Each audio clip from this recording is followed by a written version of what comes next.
top of a 2-story center hallway pre-33 apartment. Let's go over how to ventilate this roof. The ventilation crew will sound prior to stepping off the ladder and following a load-bearing wall for safety. Place an indicator hole along your path of travel. This will allow the ventilation crew to monitor interior fire conditions.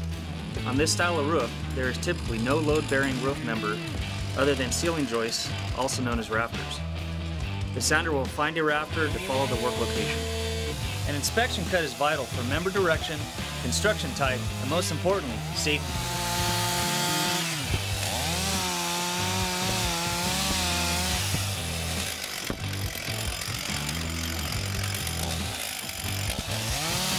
The sorter will cut 45 degrees to an exterior wall, rolling one member when felt.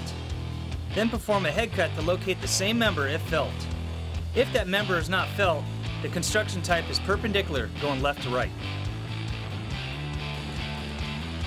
A center rafter louver is the cut of choice in this construction. We are going to introduce the 7L center rafter louver technique. The sorter begins by cutting with the top of the bar, finding the first rafter. The saw will then change direction, rolling one rafter and stopping at the next. The sorter will then perform a parallel cut to form a 7.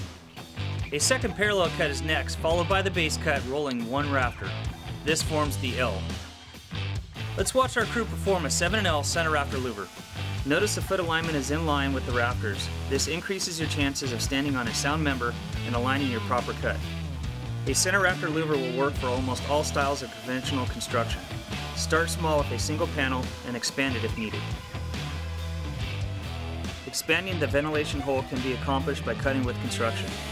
Once the initial ventilation hole is in place, extend one parallel cut.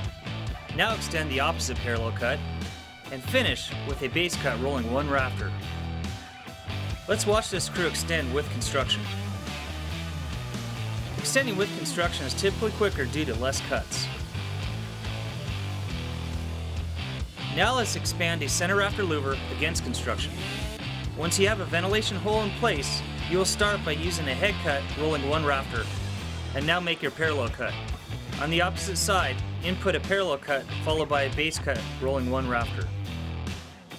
Watch as this crew extends against construction.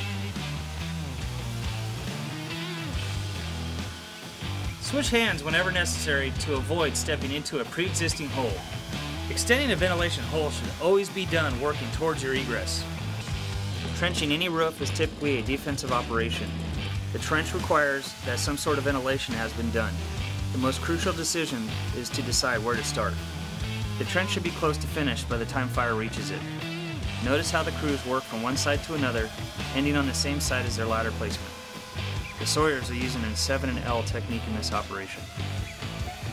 This cut is similar to pre-existing styles out there and can be used for a single center rafter louver.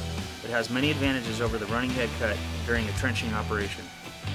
Less cuts, less change of direction with the saw, keeps the crew together, equal amount of saw work, larger openings, can be done in the smoke and at night easily by using rafter feel instead of relying solely on sight, evenly spaced louvers for sure tilting, and most importantly, easy to remember.